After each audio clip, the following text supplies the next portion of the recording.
আসসালামু আলাইকুম। মাদ্রাসায় পড়ার পাশাপাশি অভিজ্ঞতা এবং হালাল উপার্জনের জন্য প্রতি মাসের হাত খরচের টাকা দিয়ে কোনো কিছু করার ইচ্ছা। শখের বশে কিছু মাস আগে কিনেছিলাম অ্যাকুরিয়াম এবং বিদেশি প্রজাতির মাছ। আলহামদুলিল্লাহ আমাদের বিদেশি প্রজাতির মাছগুলি বাচ্চা দিয়েছিল, যে মাছের ফলাফল দেখে আমার ইচ্ছা ছিল বাণিজ্যিকভাবে চাষ শুরু করব। তবে চাষ করার মতো এর কোনো জায়গায় খুঁজে পাচ্ছিলাম না, কারণ তখন এই হাউসটি পানিতে সম্পূর্ণ ভরপুর ছিল। ওয়াশরুম এবং গোসল আর কি এক কথায় বাড়ির সম্পূর্ণ পানির জরুরত এই হাউস দিয়ে পূরণ করা হতো। মাছের বাচ্চাগুলি যখন অ্যাডাল্ট হয়ে গেল তখন অ্যাকুরিয়ামের তুলনায় মাছ বেশি হয়ে গেছিল।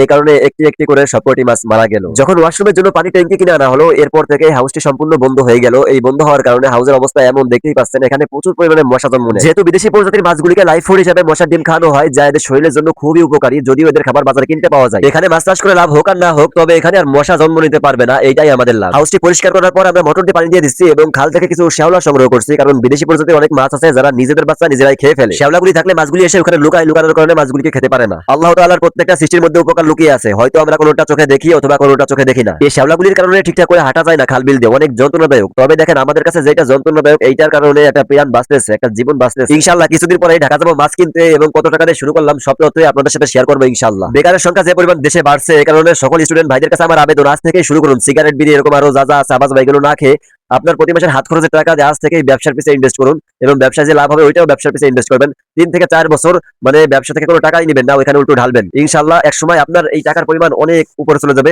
আপনি প্রফেশনাল একজন বিজনেসম্যান হয়ে যাবেন ইনশাআল্লাহ। পড়ালেখা শেষ করে চাকরি না পাইলেও আপনার কোনো টেনশন থাকবে না। প্রত্যেকটা ভিডিওতেই বলি যে কিস্তি থেকে টাকা উঠিয়ে ব্যবসা করবেন না, কারণ এটা সম্পূর্ণ সুদ। ওয়াহাল্লাহুল বাইআ ওয়া হারামার রিবা। যেহেতু আল্লাহ তাআলা ব্যবসাকে হালাল করেছেন এবং সুদকে হারাম করেছেন, আপনি কেন ওই ব্যবসাকে হারাম করবেন? সুদ থেকে টাকা উঠিয়ে বড় হারাম ব্যবসা না করে আস্তে আস্তে আপনার ছোট ব্যবসাকে বড় করুন। আমাদের জন্য দোয়া করবেন, আল্লাহ তাআলা যেন আমাদের ব্যবসায় বারাকা দান করেন। ফেসবুক এবং অন্যান্য সোশ্যাল মিডিয়ার মাধ্যমে দেখলে ফলো করুন এবং ইউটিউব থেকে দেখলে সাবস্ক্রাইব করুন। আসসালামু আলাইকুম ওয়া রাহমাতুল্লাহি ওয়া বারাকাতুহু।